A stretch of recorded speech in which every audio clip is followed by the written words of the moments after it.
Hi, BookTube. It's Gina, and today is Tag Tuesday, and I was tagged by Michael K. Vaughn to do the 20 questions book tag.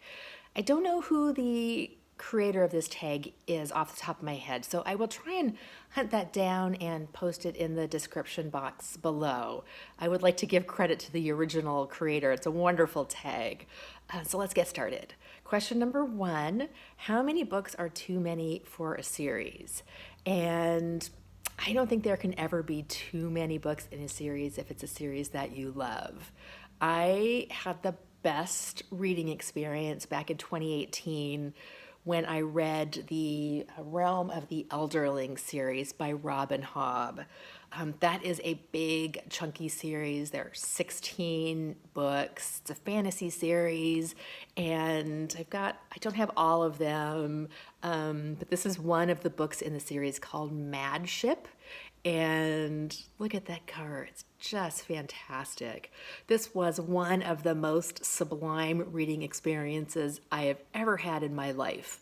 I don't love everything about every single book. I think there's a couple of things that just I did not believe. However, overall, the experience of reading big series, settling in, was just wonderful. I absolutely loved it. And I think it really encouraged me to read a lot more books that year too. I read 76 books. That was back in 2018, which was more books than I had ever read in a year. And I really attribute that to digging into a series, and it was like the more I read, the more I wanted to read. So I read all of these in a pretty short time span. I just absolutely loved it. I remember being out on my deck over the summer, just reading outside. It was wonderful. So I love long series. I can never have enough of the books that I love. Question number two, how do you feel about cliffhangers? And I don't mind cliffhangers as long as I know when I start the first book that it's one in a series.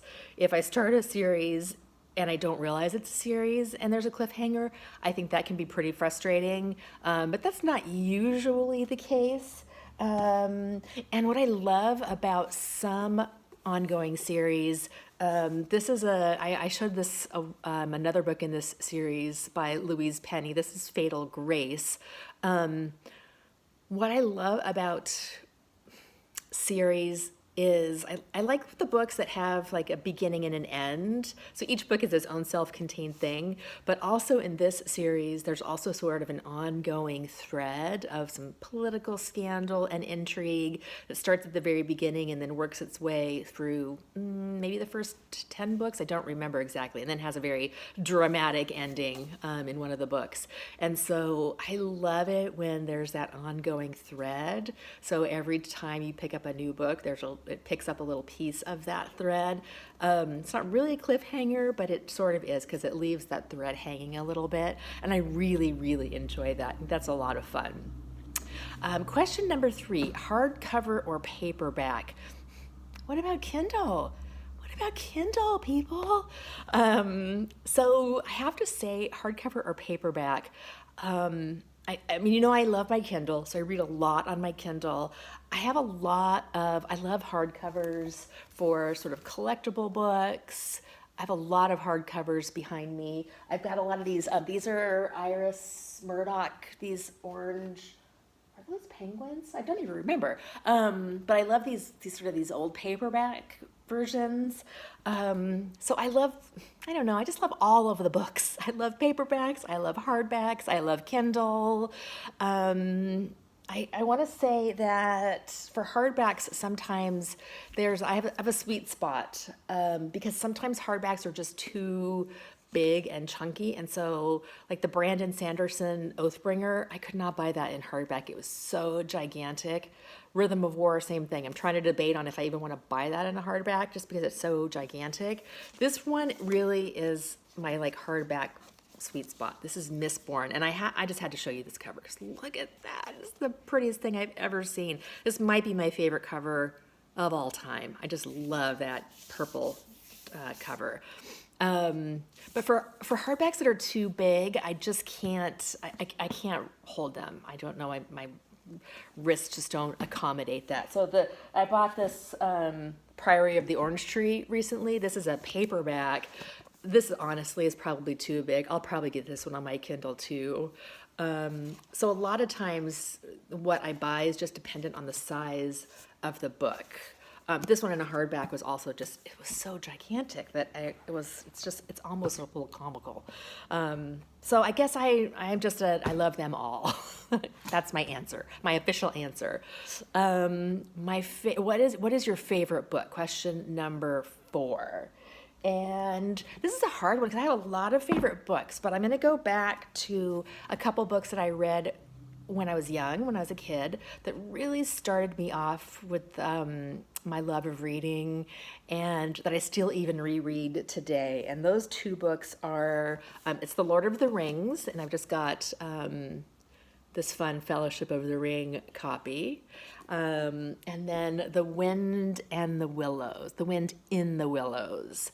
This is the actual copy that I had when I was a kid. I read this when I was 9. It's got really fun and illustrations. You can see I tried to write my name in the top there. So silly, but I absolutely love this book. This really impacted me when I was a kid. I reread it all the time, and I love that I still have this old copy of it. Question number 5, least favorite book. I don't really have a least favorite book, although I just read Winter's Promise, actually a few months ago. I hated it. I skimmed the last half. And I don't remember the author or anything, so that's all I'm going to say about it, but I didn't like it. Question number 6, love triangles, yes or no? I'm trying to think of a book I read that's had a love triangle recently, and I can't think of anything.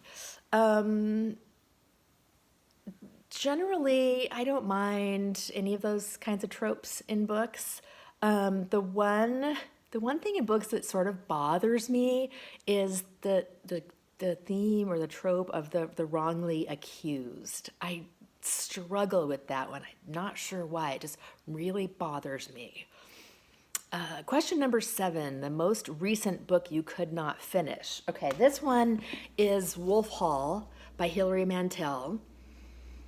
I am going to finish this. I'm going to make BookTube hold me accountable. I know this is going to be wonderful. I know I'm going to love it. I love this time frame it's set in. I have a very hard time with the present tense. And so when I pulled this up the first time and realized it was in present tense, I couldn't get into it. So I'm going to give it another chance for sure. I don't know when, but this is the most recent book that I picked up. I read a little bit and I just could not get into it. So I'm going to come back to it. Question number 8, a book you are currently reading. And the book I'm really settled into right now that I'm reading for March Mystery Madness is Revelation. Book number 4 in the Matthew Shardlake series by C.J. Sansom. Fantastic series. I've talked about it before, set in the Tudor England. The setting is wonderful. The characters are wonderful. I love the stories. That's a series. I'm on book 4. I think there are 7 or 8, so I'll definitely continue with that series. Number 9, the last book you recommended. The last book I recommended was The Murder of Roger Ackroyd by Agatha Christie. I recommended this to Michael K. Vaughan because he had not read a Agatha Christie book. And he recommended to me an H.P. Lovecraft because I have not read any H.P. Lovecraft before. So he and I did a little recommend a book to each other. So we'll see how that goes. He likes horror, I like mystery. This could be a terrible, terrible disaster, but we're going to give it a shot. Mike, we should probably do a video. We'll do a collab at the end of this, and we'll talk about how we loved or hated our respective recommendations. Question number 10. The oldest book you have read by publication date. And I'm going to do this one just by this year because I didn't want to go through all of my books, but the oldest book that I have read this year is The Last Chronicle of Barset. I finished the whole series, the Anthony Trollope series, The Chronicles of Barsetshire, Barchester, Barset. I always get those three confused. But that's a wonderful series. I just love Anthony Trollope. And The Last Chronicle of Barset was a big chunkster, maybe a little bit too long. I knocked a little bit of rating off of it just because it was a really, really, really long, but it was wonderful. Absolutely loved it. And question number 11, newest book you have read by publication date. That is How to Raise an Elephant, which I just finished by Alexander McCall Smith. And I think that one was published at the end of last year. I was looking through my Goodreads list, and I do not really read very many new releases. That was the only book I think that I've read in the last year that's even been published in the recentness. So I'm going to have to work on that one a little bit. Question number 12, what is your favorite author? And that's got to be Rosamund Pilcher. I've got my collection here. I've read all of her books. I just absolutely love her. She does wonderful English and Scottish country settings. Characters are fantastic. These little books, she wrote a lot of these little early romance books that are not quite as fleshed out, but her longer books, the Shell Seekers, September, Winter Solstice are wonderful. So if anybody likes sort of an English, Scottish country story, big family saga, September is, they're wonderful. So that's probably right now my favorite author. But unfortunately, she has passed away, so I will not be getting any more Rosamund Pilcher books. Question 13, buying or borrowing books? And again, I love both. I buy a lot of books. I borrow a lot of books. I just bought Piranesi. I think I showed you guys that one. Here it is. At the bookstore. I just bought this in hardcover this weekend. And I also just reserved it at the library because I like to read on my Kindle when I'm in bed, so I got an ebook on my Kindle. I've got this one. I'll probably send the Kindle back, honestly, because this is so skinny. I can easily read this one. But I love them all. I use my library a lot. I've always been a really heavy library user, and I'm lucky to have a fantastic library system in my area. So I buy books, I borrow books. I love them all.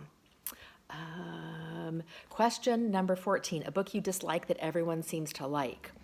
I don't have an answer for this one because I don't really do new releases, so I'm always behind the times when it comes to book conversations. So I'm going to skip that one. Number 15, bookmarks or dog ears. I use my Kindle a lot, so of course it keeps my place for me. I do use bookmarks. I've got just little, sometimes I just use little scraps of paper. I have dog-eared before sometimes, but I find usually I can remember where I am. So I'm not super precious about my paperback books. The collectible books like these that I like so much, of course, I'm careful with them. But if I have a mass market paperback or something like this, I don't care if it gets banged up. So sometimes I do dog-ear them. Question number 16, a book you can always reread. And I've already said Lord of the Rings, Miss Reed, Rosamund Pilcher. I love to reread. I've got a bunch that I want to reread, and I think that's so enjoyable, but there's so many books I want to read that sometimes rereading sort of bumps down to the bottom of my list. But these comfort books that I love so much, I reread sometimes when I'm just feeling anxiety or stressed, and I just want to relax and not have to think about anything. Those can be really nice to just kind of settle in and not have to think about. Question number 17, can you read while listening to music? I don't like to, though. I prefer to just have quiet and focus when I read. I find that the older I get, the harder it is to multitask, and probably because I've got a lot of, technology, my brain has gotten a little scattered, so it's better for me to turn everything off, but if music's going or if my husband is playing video games or something in the background, that's fine. Question number 18, one POV or multiple? I love them both. I love the September where it bounces kind of around from person to person. But the C.J. Sansom books, the Shard Lake books, are all sort of told in first person, and I love that too. So I'm easy. Question number 18, excuse me, number 19. Do you read a book in one sitting or over multiple days? I always read over multiple days because I read some in bed, I read some on paper. Usually got different books going depending on where I'm reading. And I generally don't have time to just sit and read an entire book, unfortunately. And question 20, who do you tag? I'm just going to say I'm going to fall back on the old, if you want to do this tag, do it. This is a wonderful tag. It's really fun questions. I enjoyed answering them. So if you would like to do it, please do. Thank you so much, and I'll talk to you later. Bye.